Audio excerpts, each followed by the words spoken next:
the conversation that we've been waiting to have with you today. You begin to notice that the things that you lightly are contemplating are flowing easily into your experience.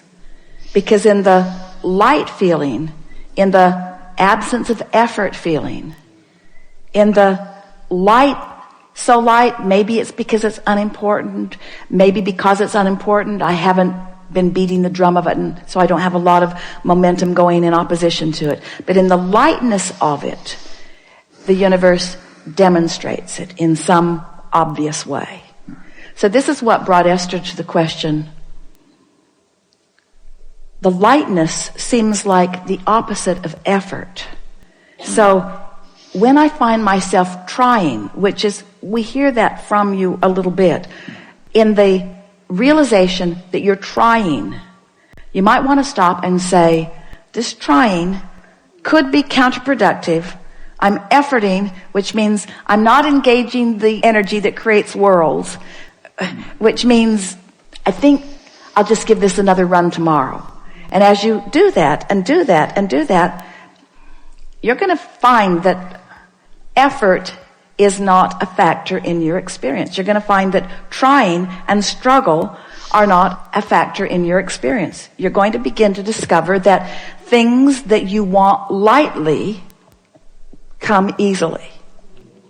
So there's something important to be talking about there. How can I feel light about something I've been so intense about for so long? And we say, by giving it a rest. By giving it a rest. By focusing on some other things for a while. Or by getting as general about it as you can. And things just work out. They just work out. Funny thing to hear from someone who's teaching you about deliberate creation. Deliberate creation. Deliberate creation is about tuning your frequency. Deliberate creation is about feeling your emotions and knowing what they're telling. Deliberate creation is about understanding the relationship between who you really are and what you really want and what you're doing right here and now. Deliberate creation is about chilling out so that there's no resistance and then focusing.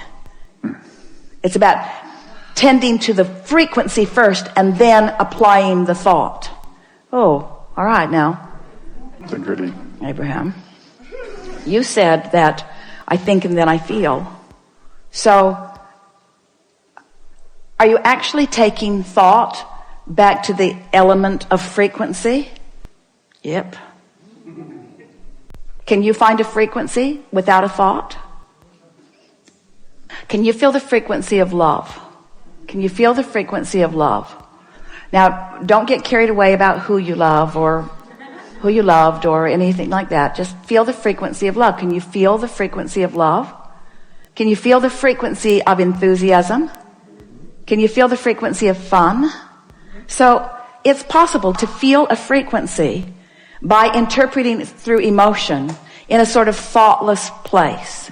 That's all we're asking you to do. That's the thing to do first thing in the morning. Wake up and enjoy the non-thought. Don't be too quick to try to figure out what this day means and where you have to go and what you have to do. Just give yourself, if you can, 68 seconds of just basking in the energy, in the non-action, non-verbal, even non-thought, vibrational frequency. Just give it a chance and see what happens. And then watch how the thoughts begin to follow suit. It is our promise to you. Get that momentum going and you'll be off on the right foot. And as soon as tomorrow, you'll have a day unlike any other day that you've ever had. We're not kidding you. Give it a month and you'll feel absolute control of your experience. And when people see the difference in the way you feel, they'll say, what are you doing? And you say, it's kind of hard to describe. I'm doing a lot less than I've ever done before. Well, what do you mean? Well, I'm focused upon the way I feel. Well, what does that mean? It means I don't want to talk about this with you anymore. There's a really good chance you're going to talk me off my high-flying disc. Well, what are you smoking? Well, it's not like that. This is a non-drug high. It's a non-drug alignment. It's alignment that has always been there for me that now I'm consciously tapping into. It's alignment that I've been stumbling on all my life, just didn't know how to maintain it.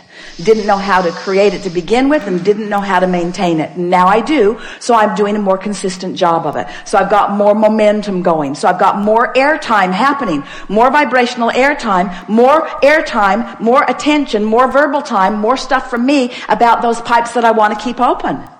What pipes are you talking about? Well, you see, there's this path of least resistance between me and everything else. And it's a path of least resistance between me and what I want, and it's a path of least resistance between me and what I don't want. It's a path of least resistance. And I'm just keeping the pathway open on the things that I care about. Well, how do you know the difference? Things I care about that I really want feel good to me when I think about them. When I'm focused upon what I want, it always feels good. When I'm focused on opposition, it never feels good. Oh, seems too simplistic to me, they'll say. I know, it did to me at first. That's why I tried to make it harder than it needed to be. I made it harder than it needed to be for quite a while. And then who knew? I'm supposed to feel good. Life is supposed to be fun. I have endless unseen energies that have my back, who know what I want, who are pointing the way. I had no idea the leverage, the creative energy that was available to me until I started pointing it. Well, what have you accomplished with this? Well, I feel great. I know, but what else? Well, I just feel wonderful. Well, what else? Well, it's too much to tell. Well, tell me something. Well, I just feel great. I feel great, and mostly nice people are around me, and people who used to bother me aren't coming around, and some of them that used to bother me don't bother me anymore. And ideas come more easily to me. I'm more intuitive. I'm more clear-minded. The things that occur to me occur in better timing. So when I act on them, I get more immediate results. The things that I want are just flowing into my experience. My day-to-day moments are really exciting. I used to look forward to a vacation and kind of put up with everything before it. And now every day feels sort of like that vacation. I have that lighthearted feeling all day, even when you're at work. Yeah, especially when I'm at work, because I feel purposeful there, and I feel momentum there. And there's this give and take thing that happens with me at work where we're all winning as a result of our co-creating together. It's some of the best time that I spend is when I'm at work. Yeah. So many lovely people in this world. Have you noticed? Well, not so much. I haven't noticed that so much. Well, that's because I'm on my high-flying disc. I know that's what... Well, now, tell me about this stupid disc. How did you get on this high-flying disc? I was born there. I was born there. I talked myself out of it with a lot of help from others who had forgotten about it too. But no, I mean, how did you get on it today? Well, I thought you'd never ask. Well, this morning when I woke up, I just thought happy thoughts.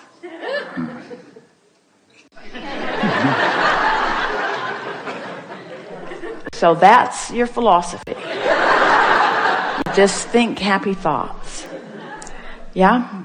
I stopped watching television for the most part. There's some shows I really like that I am recording and watching, fast forwarding through all the commercials, which means television won't be around for long because, yeah, just think happy thoughts. Hang around with people who feel good mostly. Think of reasons to feel good. But mostly, I just get up looking for a reason to feel good and almost always find it immediately. And then I milk it.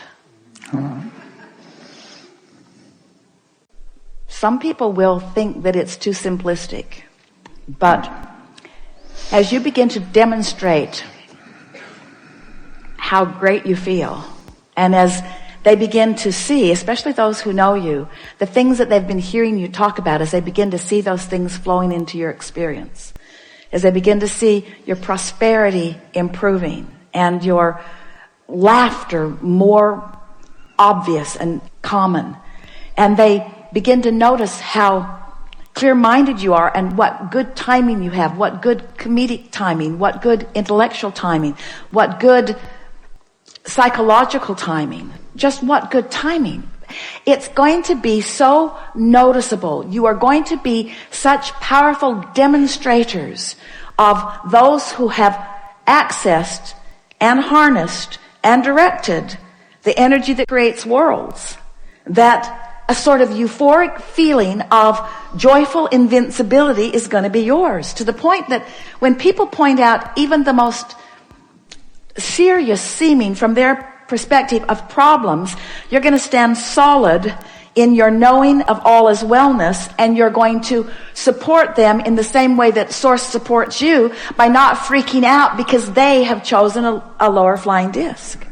And before you know it, you won't freak out when you find a lower flying disc either. You'll understand how it works. You'll understand that, this is just a step one moment, and that's all part of the process. I'm predominantly now, for the first several years of my life, I was predominantly in step 3, because I was born that way. Then those around me began insisting that I become more accountable, which meant try to compensate for their inability to stay on their disc. We hope you heard that in the way we meant it. So then I had sort of a rough ride for a while, where I was having predominantly step 1 moments. What are step 1 moments? Contrasting moments where I know what I don't want, so I know what I do want. I know what I don't want, so I know what I do want. So I was asking for quite a few years of my life. I was predominantly doing step 1 moments, stumbling accidentally into alignment, but not really knowing what I was doing.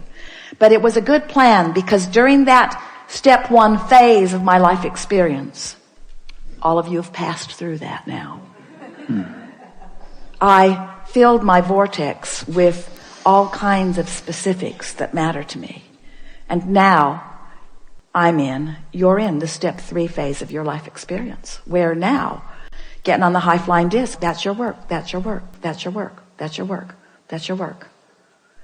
So I'm done, Abraham, I'm not going to create anymore. Oh no, because you're not going to stay on the high flying disc. You're going to dip, you're going to still have step 1 moments, but you're predominantly going to be living step 3 moments. Occasional step 1 moments, because you can't not expand. You want to continue to clarify, but predominantly step 3 moments. You see what we're getting at? How can I assure predominant step 3 moments? By making sure every day at least starts there. And if we have done the best sales job that we have ever done about anything, we've convinced you to at least give it a go, to at least try to see what happens. And we would so love a repeat of this gathering with these identical magnificent beings 30 days from today, to hear from you what has happened since you have found and established and maintained and enjoyed and understood what it feels like to be on that light-hearted, good-feeling, high-flying disc. We are certain at this moment that there is nothing important that we know that you don't know. We can feel that you have found resonance with some basic things that are important to who you are. And most important, we can feel that you feel sort of energized, maybe inspired is a better word, to offer some focus that we know is going to serve you in a really powerful way.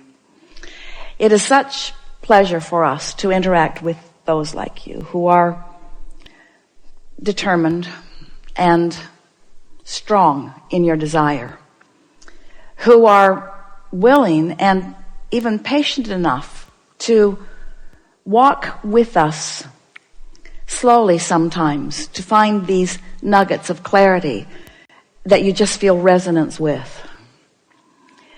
We have been saying for quite a while that we make too much of all of this. In our desire to simplify it for you, we go on and on and on.